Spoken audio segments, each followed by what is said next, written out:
Crash Course in Music Part 2. In this segment, we're going to take a look at what goes into a rock song. We'll identify the components, the instruments that make up a rock band, as well as, at the end of the presentation, I'm going to introduce some broader perspectives in music study.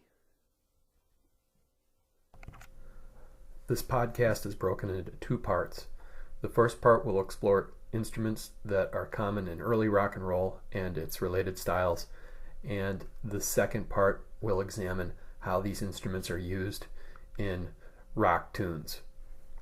When you've completed the first half of this podcast, you'll want to go to the NCC Rock History YouTube channel and check out the playlist called Instruments, where these instruments are demonstrated by performers in the YouTube environment. Simply put, a rock song is made up of typically words or lyrics that features melody and then an instrumental accompaniment, usually with an electric guitar, drums, bass, and so forth. So we have lyrics with melody and instrumental accompaniment. What we really have in terms of music is what's called a homophonic texture. We like to say simply homophonic music. Homo meaning one, phonic meaning sound. What this means is that there's one melody, one focus. I mean, if you think about it, in a rock song, what are you paying attention to the most? The lyrics or the singer or the melody? And it's usually quite clear that that is the most forward component of the song. So most rock and roll is homophonic music, music with one melody and some form of instrumental accompaniment. There are two types of rock songs, vocal songs and instrumental songs. Let's take vocal songs first. Vocal songs, I think it's pretty straightforward. This is a rock and roll tune that's going to feature vocals and lyrics, hence vocal music. However, these songs will also feature instrumental accompaniment. And when it comes to instrumental accompaniment, anything goes as far as instrumentation. However, when we look at the genres of rock and roll, for instance, the 1950s era, there are typical instruments that are featured in the early stages of rock. But when we get as far as the 1980s, the 1990s, and even the 1960s, anything is possible. For instance, Eleanor Rigby, which is a tune found on the famous album Sgt. Pepper's Lonely Hearts Club Band. This is a rock and roll tune, but it features only string accompaniment. So, as you can see, anything really goes. If we take, for instance, the example by Chuck Berry, Rock and Roll Music, we identified that there are just a few instruments performing: drums, bass, electric guitar, and piano. Instrumental music is just that. It's music without vocals and lyrics. The components of the song may be the same. There may be material that is repetitive, just like a chorus, and there may be subsequent verses, but the musical instruments that make up a band will carry the melody, and other instruments will carry the accompaniment. So, like vocal music, it still has melody and accompaniment, therefore it's homophonic music, but on the other hand, you have no vocals. Let's listen to an example by Pink Floyd, Any Color You Like.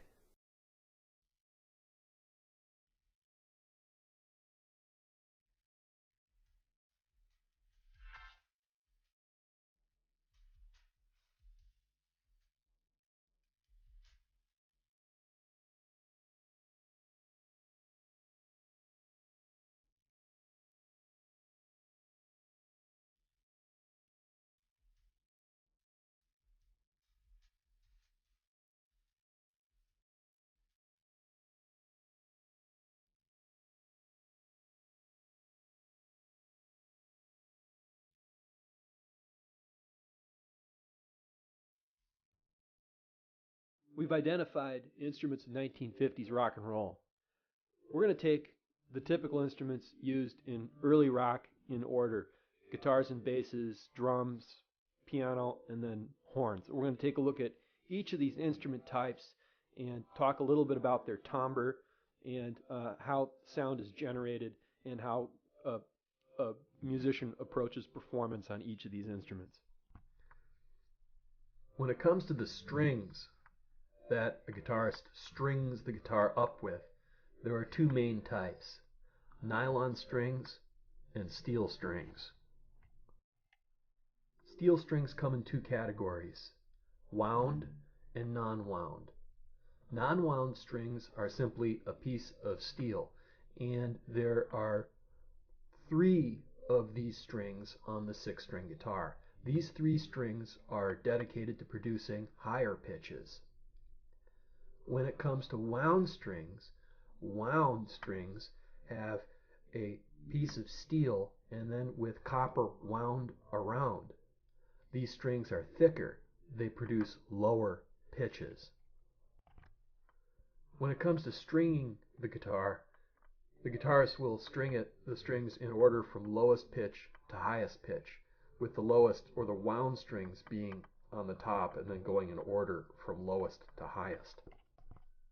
The steel string acoustic guitar has a very bright quality of sound, and therefore it is the most common type of guitar that is selected by rock musicians. Nylon string guitars have a softer sound, and they're more common in folk music, and we're going to see that later. Beginning guitar players oftentimes select a nylon string guitar because the strings are a little softer on the fingers, and it takes a while to build up a calloused finger, and it can your fingers can get sore. It's part of the folklore of the guitar is, playing your guitar until your fingers bleed. Well, strings are sharp and they can really cut into the fingers at first, and so the novice guitarist oftentimes picks the nylon string guitar as a way to start and then graduates to the steel string guitar. Both the steel string acoustic guitar and the electric guitar have steel strings. In terms of sound production, tone generation, both guitars have the same tone generation principle, in that when you strike a string on the guitar, the string spins around, and then that spinning motion is what generates the sound waves that you hear. The difference between the acoustic guitar and the electric guitar is how the sound is then projected. The electric guitar, the sound is amplified electronically, whereas the acoustic guitar, the sound is amplified by the resonating chamber, the body of the guitar. We're going to talk about that in more detail in a minute. Acoustic guitars can be amplified in 2 ways, and this is necessary because if the acoustic is going to be used in a rock band where it's competing with instruments that have amplification, it just simply gets lost. And so a acoustic guitar player will either have an electronic mechanism inside the instrument in order to pick up the sound the instrument's making, and then that is amplified, or they'll place a microphone next to the guitar while they're playing it, and the microphone will pick up the sound and amplify it. So there's 2 ways the acoustic can be amplified, which is necessary when it's performing with other instruments that are also amplified. The guitar neck. The guitar neck is the part of the guitar that extends out and protrudes from the body. The surface of the guitar neck is made out of a piece of hardwood, usually rosewood. Perpendicular to the neck are thin strips of metal that are inserted into the surface of the neck. These are called frets. How it works, what you do is you put your finger on a string and push it down at any point in between the frets and strike the string, and what happens is you get a note. Each string is tuned to a certain note, and so when you push down on a fret, it makes the string shorter and thus higher in pitch. Shorter string, higher in pitch. So if you count them up, you can see that there are a lot of different notes you can play on any string. And you notice that there are dots in between certain frets. These indicate key positions on the guitar that I won't go into, that's too much detail.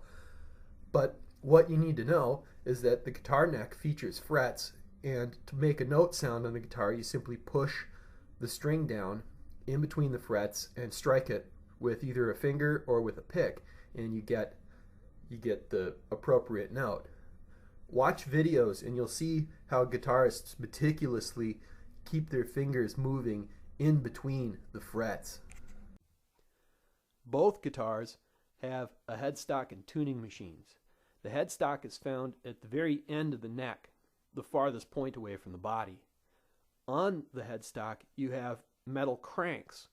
The strings are wound around these metal cranks that we call tuning machines, and as the guitarist turns and tightens the string becomes much more taut and thus higher in pitch. The guitarist attempts to tune the instrument by making all the strings proportionate in the way that they sound. This is required every single time the guitarist performs on the instrument. Sometimes a guitarist will have to tune even after a guitarist has performed one song. Sometimes a guitarist will even tune the instrument during a song, which is quite impressive. The body of the guitar. This is where these two instruments differ dramatically.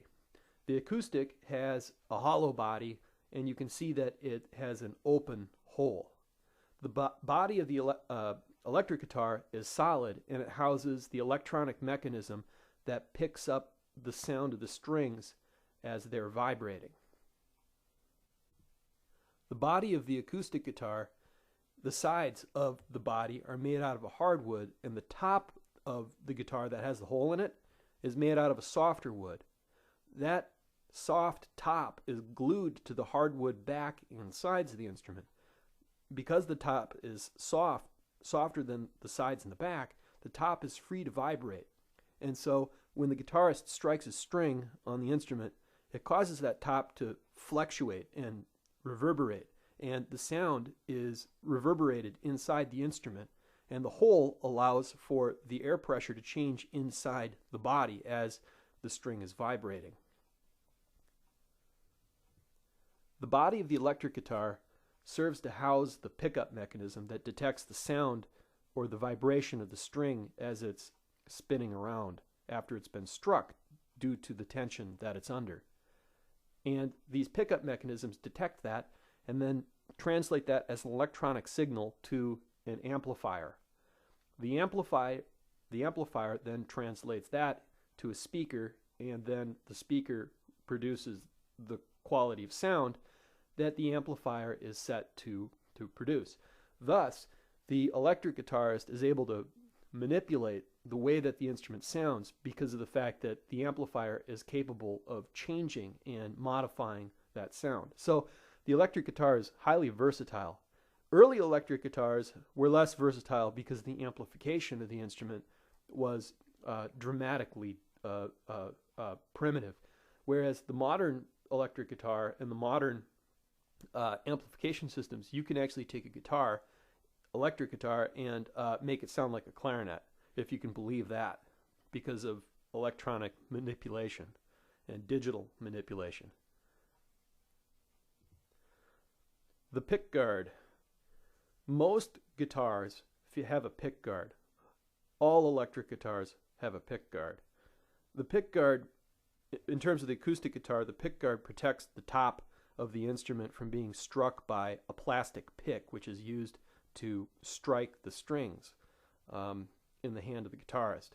Because the strumming motion can be quite violent, and as the pick is sweeping across the strings, sometimes it can be wind up in contact with the soft wood that makes up the top of the instrument.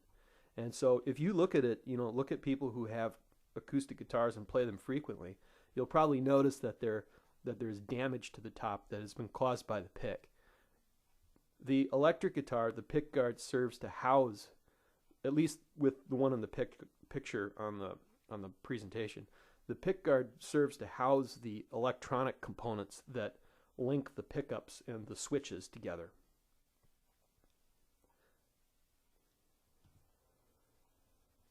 And finally, the tailpiece of the instrument. Both electric and acoustics have this feature, it's tailpiece, but they're different in the fact that acoustic guitars have a strip of hardwood that's glued to the soft top, and then there's a piece that is either plastic or made out of bone that the strings are stretched over. The strings are wound in both instruments. The strings are wound at the headstock and then stretched at the point of the tailpiece that we call the bridge. On an electric guitar, the bridge is made out of metal, and the strings are threaded through an eye, and then they stretch out and are wound around the headstock. Acoustic guitars, at the point of the bridge, there are several things that can happen. Either the strings are tied at the end, or they're threaded through and into the body where a peg holds them in place. So both instruments feature the tailpiece and the bridge, but the design and the materials that the bridge is made out of are what make them different. There's another type of electric guitar called the hollow body electric, and you can see here in the picture that there is an electric guitar that is similar to the one that Chuck Berry plays on rock and roll music, the example. This is called a Gibson Epiphone. It was invented by Les Paul. Les Paul is considered to be sort of the father of the electric guitar, although there are some folklorish differences in terms of who invented this instrument first. Anyhow, I'd like to point out a couple things about the hollow body electric. You'll notice that this particular instrument is shaped like the Fender Stratocaster, but you'll notice that there are two holes. These are called F holes. They're on both the left and the right side of the strings in the picture. You can also see that the tailpiece on this instrument is quite prominent in its feature. It looks like it's made out of coated metal or perhaps a brass lacquer. You can also see that there are two pickups placed just under the strings in the body of the instrument. So this instrument's going to have a quite different sound and different playability than the Fender Stratocaster that was in the previous picture. Because of the fact that the materials that make up the instrument are structured differently, it's going to have a different kind of sound. So the hollow body acoustic is a very popular instrument, and guitarists seem to prefer one or the other, and many enjoy playing both these types of instruments. But know the difference that there's a solid body electric guitar, and then we also have this hollow body. And as you look at the videos throughout the course, you're going to see that guitarists seem to prefer one or the other. The dobro is like a guitar. Notice in the picture that it has those F holes that I was talking about when it comes to the hollow body guitar. The top of it, rather than be made out of a softwood, it's made out of metal. And this guitar is typically featured in blues music. You can pick the strings, but it's frequently played with a slide, and like the acoustic, it can be amplified in the two methods I described earlier. The pedal steel guitar is a pretty interesting instrument. The one in the picture here has two necks. This is a stand-up pedal steel. The lap pedal steel is another kind of pedal steel guitar, but the difference is that the lap steel only has one neck, and you can literally put it in your lap. This is a slide instrument. It's played with picks. The fingers of the guitar player here will have picks, and the other hand will simply slide up and down the strings to get a slide guitar kind of effect. And the video is really good. It's very melodic sound, very soloistic, and very distinct when you hear it. Bass guitars. Well, like acoustic guitars, there's two different types: acoustic, stand-up, and electric. They're very similar to acoustic guitars in that they both have the headstock, they both have the tailpiece, and they're both tuned in the same way. The bass has the pick guard. You'll notice that the acoustic stand-up bass does not. The stand-up bass is actually the same bass that's played in orchestras. So this bass has been around for several hundred years. One key difference between the bass and the guitar is the bass has 4 strings, whereas the electric guitar has 6 strings. There are basses that have more than 4 strings, but most typically speaking, the bass is a 4-stringed instrument. The bass performs the lowest notes in the rock band. The guitar plays higher notes and middle range notes. The bass covers the low notes. So if you can imagine a piano, the bass will play the instruments, the pitches, on the left side of the instrument, and the guitar will play the instrument in the middle of the instrument on up through the right side of the instrument. One key difference between the acoustic bass and the electric bass has to do with the neck and the fingerboard. The acoustic bass has what's called a fingerboard, whereas the electric bass has what's called a fretboard. The acoustic bass does not have frets. That's why we call it simply a fingerboard, whereas the electric bass has the frets, and so we call it a fretboard. There's a big advantage to not having a fretboard. As the bass player slides the finger up the strings, you get that glissando effect that I demonstrated on the piano of a pitch sliding from high to low or low to high.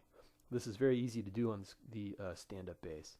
Some electric basses are what we call fretless, and so they have a fretless fingerboard on an electric bass. However, fretless electric basses don't become common until later in the latter half of the 20th century. Playing an acoustic bass is a lot like playing a guitar. You simply press your finger down on the fingerboard and pluck the string. It's like the acoustic guitar in that the string is then vibrates and the body of the guitar resonates and amplifies the sound. The electric bass is different in that the electric bass requires amplification, but it's like the electric guitar in that when you pluck the sound, the pickups pick up the sound, send it to the amplifier where it's translated into sound and amplified. There are 2 primary methods used for playing acoustic guitars: strumming the strings either with the fingers or with a pick, or plucking the strings with your fingers. And you can see in the little picture here that there's a hand in the plastic piece that's held between the thumb and the index finger. This is a pick. So to pick the guitar, you hold the pick between the thumb and the index finger, and you can strum across the strings, or you can pick individual strings. The fingers, when the fingers pluck the strings, it's a different kind of sound. The picking sound is going to be very articulate and very pointed in the way that the sound comes off the string, whereas the finger, because it has a fleshier mass to it, the sound will be warmer and perhaps less distinct. You can pick or strum both the electric and the acoustic guitar with either a pick or with the fingers, and you'll see examples of this. You really have to look carefully at the performer to determine whether or not they're picking with a pick or plucking with the fingers. Sometimes that's difficult to do in a concert where the guitar player is far away. So getting up a little bit closer, you can actually see how they're attacking or striking the strings. One of the great things about both the electric and the acoustic guitar is the ability to bend the strings and bend the pitch. Remember, we talked about the piano as being a fixed pitch instrument. When you strike a key, that's the sound that you get. Well, the guitar is unique because when you put your finger in between 2 frets to play a note, you strike the string, you can push the string or pull the string from left to right to even further stretch it and bend the pitch that way. This is a great effect, especially when you're playing an electric guitar or playing an acoustic with a slide. A slide is simply a sleeve that you put around your finger. It can be made out of metal or it can be made out of glass. It could be a can of beer. It could be a bottle of pop that's empty or even full. Anything to make contact with the string and to push it down in between the frets and slide up and down the strings. You're going to hear examples of that when you go to the YouTube channel and watch slide guitar. It's absolutely distinctive. Once you heard it and once you've seen how it works, you'll be able to pick it out every time you hear it. Slide guitar is a type of playing that comes from the blues, and we see rock musicians use this technique as well, especially rock musicians that have a foundation in the blues.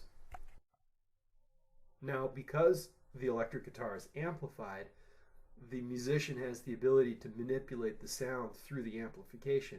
And there's lots of ways that it can be done. You're seeing here distortion, feedback, and tremolo. We'll talk about distortion a little bit later, but this word feedback is interesting. If you think back to your principal when he takes the, or she takes the microphone and you get that horrible shrieking squeal, well, that's feedback, and it happens because of the fact that the microphone has picked up the amplified sound and it forms this loop. And to a guitarist, that's a great thing. They can turn their guitar such that the pickups pick up the sound of the amplifier and then amplify that as well. And if a good guitarist, knows how to control that and make that a really interesting part of the sound that they play. Typically, that's used in solo playing by a lead guitar player. We'll talk about lead a little bit later. But I think the key here is knowing that the electric guitar is really versatile because of the way you can manipulate the sound, as we discussed earlier. The tremolo arm, sometimes called a whammy bar, this is a bar that's attached to the tailpiece. The tailpiece might be on a spring, or it might be floating, such that when you push on the tremolo arm or pull on the tremolo arm, it will stretch, or it will loosen the strings. Stretching the strings cause higher pitch, loosening the strings lower in pitch. So this is a way that you can control the pitch bending on an electric guitar. So both the fingers can stretch the strings and the tremolo arm can stretch the strings or loosen them. So this is another way that the electric guitar is extremely versatile. If you want to see a really good video that has distortion, feedback, and the use of the tremolo arm, watch the Eddie Van Halen video, the version of Eruption that he plays on the YouTube channel under Instruments. It's quite long, but he really does just about all you can really do with an electric guitar. He's pretty amazing. There are two primary ways to play an electric bass.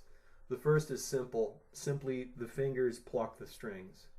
The strings are all wound on an electric bass, so they're quite thick, and simply by plucking the string you get the bass note. But bass players have also adapted a new technique called slap technique, and go to the YouTube channel and watch Victor Wooten. He gives a lesson on slap technique, and even if you're not a bassist, I think you can kind of follow along and get the gist of what this is all about. There's also an amazing solo that he plays that I've included as an example as well. Learn to hear slap technique, because that's going to come up later in the 1960s and 70s, and you want to be able to pick that out as a method of bass playing.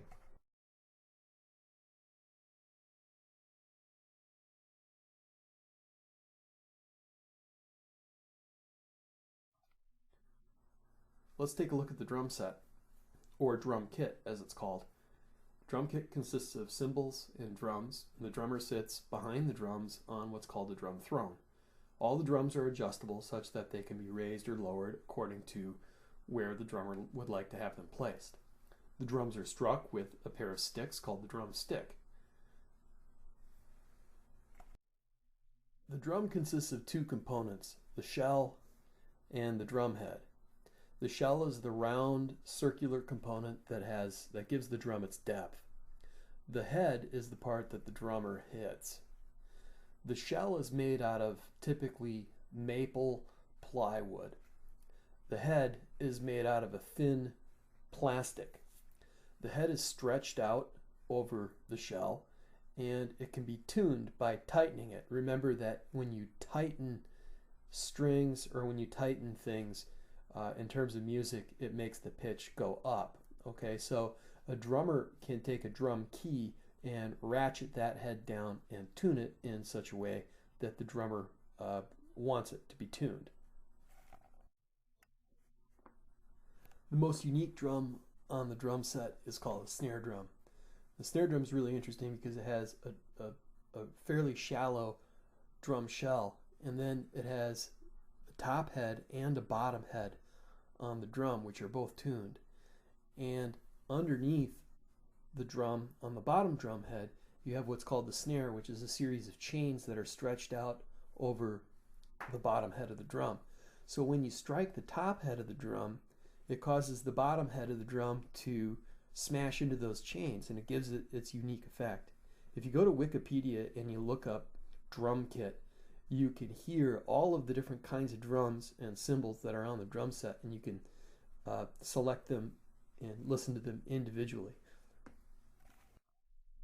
The largest drum is called the bass drum. It's tipped up on its side. It's a drum that has a deep shell, and it has the largest drum head. It may have two drum heads, but at minimum it has one drum head.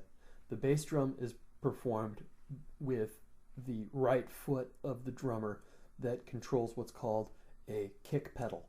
As the pedal's pressed down, a drum beater hits the drum and produces a sound.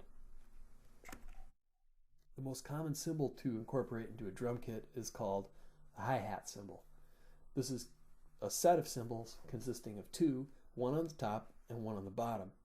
They're controlled by a pedal that is operated by the left foot of the drummer.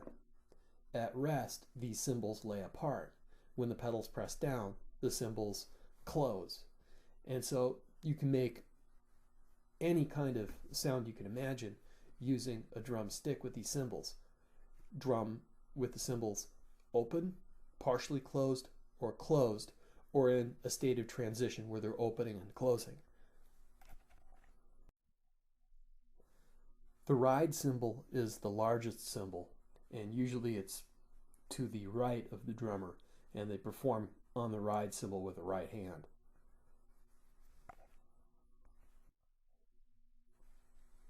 Auxiliary percussion consists of any number of different kinds of additional percussion instruments. What you're seeing in the picture, these are called congas, but there are many different kinds of auxiliary percussion instruments, too many to actually list in a PowerPoint presentation like this. Djembes, guiros, claves, as simple as the tambourine. But these instruments are performed typically with a stick or with the hands. The drums you're seeing in the picture, the auxiliary percussionist, the conga player, simply pats on these with their hands. And like the drum kit, you can see that the drum has a shell or a body, and you can see that there's a head that is over the top of it that can be cranked down such that it can be tightened and tuned. Keyboard instruments. Keyboard instruments have been common in rock and roll for a very long time, since the very beginning. The earliest rock bands always featured the piano. There are two types of pianos, the grand piano and the upright piano. The grand piano is capable of producing a louder sound, more projected. So in early rock and roll music, it did not need to be amplified. We're going to see video of Little Richard and Jerry Lee Lewis. Both these guys preferred the grand piano when performing on stage. However, the upright piano is more frequently used in the studio. The upright piano is smaller, you can push it into a corner and it's out of the way, whereas the grand piano is quite large and takes up an enormous amount of space. The grand piano strings are horizontal to the ground, and although the keys aren't any different between the grand and the upright, by having the strings horizontal to the ground and being able to open the lid like you can see in the picture, it allows the sound to the strings to be open to ring, and the lid will literally project the sound away from the instrument. The Hammond B3 organ is another instrument that's common in early rock music, as well as throughout the 1960s, the 1970s, and today it's an instrument that is frequently copied by synthesizers. The Hammond B3, historically speaking, organs were church instruments, and many rock and roll musicians early in the 1950s and before got their musical start in the church. And this is an instrument that's found in the church. And the Hammond B3 has a really unique sound because of the way that the organ is amplified. The organ is amplified by a speaker system that literally can whirl around. And as it whirls around, it creates a Doppler effect. Familiar with the Doppler effect, you know, as you hear sound coming towards you, it has a certain pitch change as it comes towards you and as it goes away, like a police car or an ambulance, for instance. Well, if you can imagine a speaker that's spinning around really fast, this is how this organ's sound is amplified. The first synthesizer was called the Moog synthesizer, and the inventor's last name being Moog, he called the synthesizer after himself. And what it looks like is a giant telephone operator board where you patch cables in order to make connections. It works in a very similar way. And you can see here this is Keith Emerson of Emerson, Lake and Palmer, and he's using this giant synthesizer and playing an organ.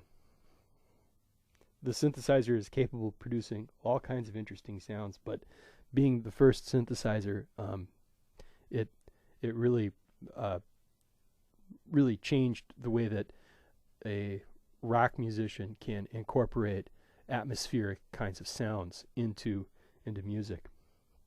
Because the Moog was such a big, awkward piece of equipment to carry around, the Mini Moog was invented, which has a lot of the features that the Moog has, but not necessarily the versatility, but you can tote it around with you.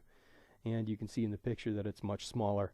And you can see that there are two wheels on the left side of the keyboard. These are pitch bending wheels. You can actually bend the pitch of any particular note up or down, higher or lower, by turning the wheel from forward to backward.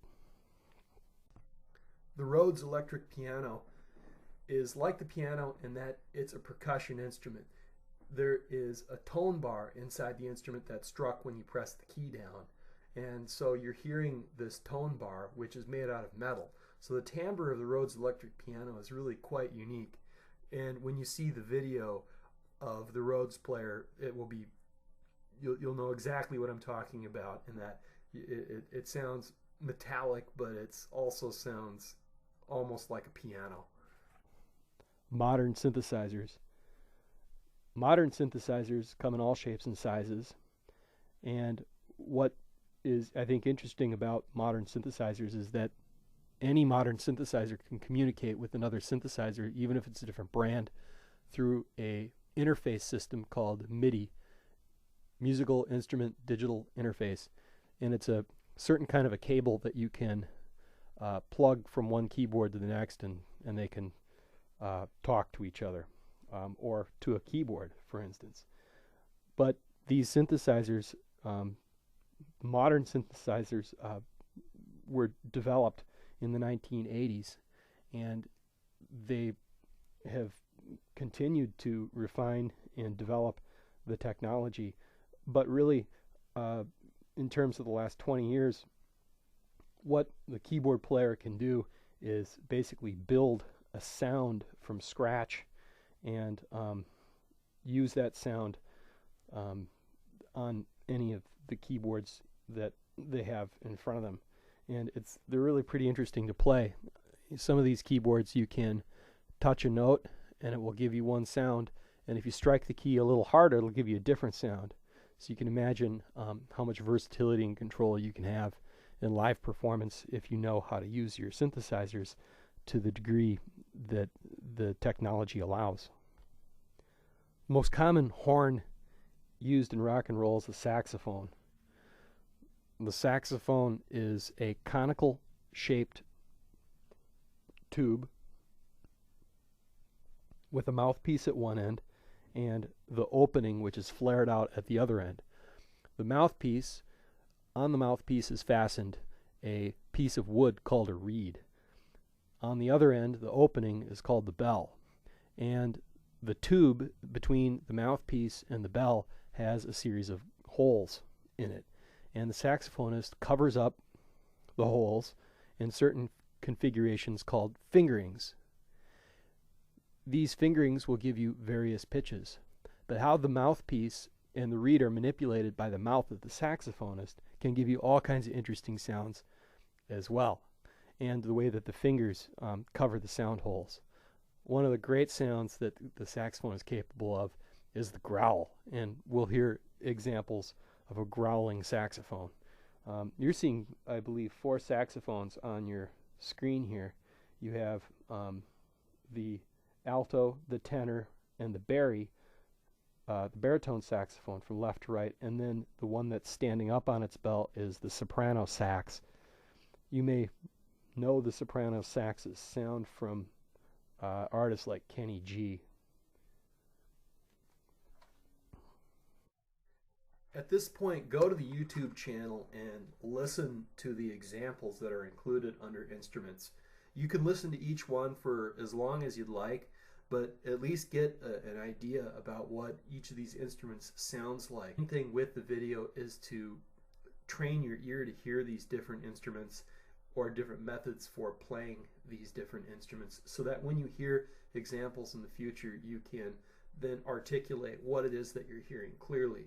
It's very important when you're studying music to put the terminology, as I've said, to the sound that you're hearing. This way we can have a conversation about music that you're hearing. For instance, if you hear a song that's featuring slap bass, you can talk about that real effectively.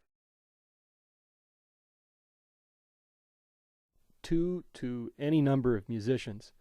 A one-person band, that would be called a soloist, solo artist, whereas a rock band needs to feature more than 2 or more people. But rock bands typically have between 4 and 5 people, and each of them have a very specific role. For instance, the rhythm section. The rhythm section consists of the bass player and the drummer, typically. And their roles are to work together to lay down the rhythm and the groove of a tune. The rhythm section's second responsibility is to lay down the chord changes or the harmonic component of a song. This is typically done with a rhythm guitarist or the piano, where they'll just simply play chords like the 12-bar blues pattern. We can say that Chuck Berry in the example was playing a rhythm guitar part. A rock band may also feature a horn section. The horn section's primary responsibility is to play harmony or chords, and occasionally will work in call and response with a vocalist or with another instrument in the band. They may perform blasts of horn sound. The most common, as I said, horn in a rock band is the saxophone, but it may include brass instruments like the trumpet and the trombone as well, but very rarely a euphonium or a tuba or some of the lower brass instruments. Then we have the lead players. Lead players' responsibility is to play melody and improvise in a soloistic fashion. Sometimes we'll say taking solos. The guitar, the piano, the saxophone, either of these instruments can be lead, but any instrument is possible to be the lead instrument. Finally, the vocalist. The lead vocals consist of the lyrics and the primary melody of a tune. We can also have backup vocalists. Backup vocalists can be individual band members that are there only to sing backup vocals, or backup vocals can be handled by other members of the band. There are 3 areas of academic study in music. The first is performance, simply learning to perform as a soloist or with an ensemble. The second is music theory. The theoretical study of music includes study of harmony, study of melody, counterpoint, textures, and so forth. The third study is where we're engaging, the study of music from a historical perspective. We call this musicology. Know that term, musicology. A musicologist examines music from a historic perspective. A musicologist will consider every aspect of history, political, social, cultural, wars, you name it. They may study it and develop research topics based on trends or things they find interesting or significant in music history.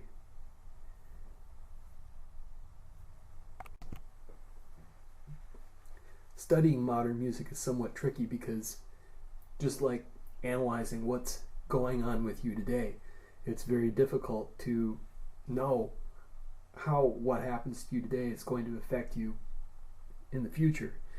And so musicologists will often study music up to a certain point, but to study music of today or of tomorrow seems to be sort of fruitless because we can only describe what's happening in the now. We can't describe the cause and effect that music is going to have.